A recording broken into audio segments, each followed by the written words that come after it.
Now moving on to our dental anatomy section. I'm going to do this section here to try to make your lives a little bit easier. So we are going to go specifically into different types of medications, but I would like to go into some shortcuts for you. So some medical shortcuts that will help you in remembering the names. Okay, so this is going to help with those generic names. And we have our ACE inhibitors. Okay, so ACE stands for angiotensin converting enzyme. So that brings us back to our physiology. Okay, so we remember the angiotensin.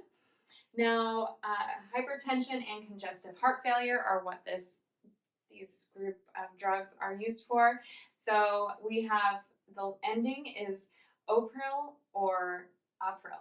Okay, so examples of this would be captopril and enalapril. Okay, so these are going to relax smooth muscle and increase vasodilation. Okay, so I just want to go over one last section before we get to the National Board question and answer. So we'll start with diabetes medications and then we'll review anticonvulsants. So metformin, this is the big one, metformin. Make sure you understand metformin. This is so easy enough. We finished up our pharmacology section and now we're going to be doing our National Board question and answer, which I'm sure you'll all ace. Now on our last section, and we'll be doing our National Board question and answer. So we'll start off with our first question. Which of the following medications would increase bleeding the most? We are now going to do our National Board question and answer. So our first question is, Epstein-Barr virus is implicated as the etiology in which of the following conditions? A, thrombocytopenia, B, mononucleosis, C, herpangina, or D, pernicious anemia. I'll give you a moment. Always our mandibular teeth are going to emerge first, okay? So that means your mandibular molars will be erupting before your maxillary molars. Also, your hard tissue formation for primary teeth, 4 to 6 months in utero, okay? Now, this will, again, be something you'll see in embryology.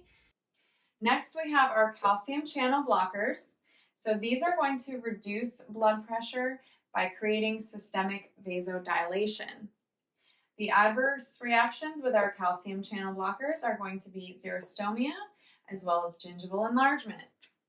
We talked about this earlier, so make sure you know all of your drugs that cause gingival enlargement. Further into our histology and embryology, touch on some things that we've already covered and go further into apposition and maturation. So epithelial root sheath, otherwise known as HERS, is a sheath or a membrane, and its function is to shape the root and induce dentin formation in the root. We are going to do a quick segment on candidiasis, and we are discussing white lesions. So first off, we have 3 main types that I want you to focus on here. We have pseudomembranous, which is also called thrush. Okay, we have central blunted punched out papilla. Now this is something you'll see for sure. If you get a case study, they'll probably say something about punched out papilla. They'll also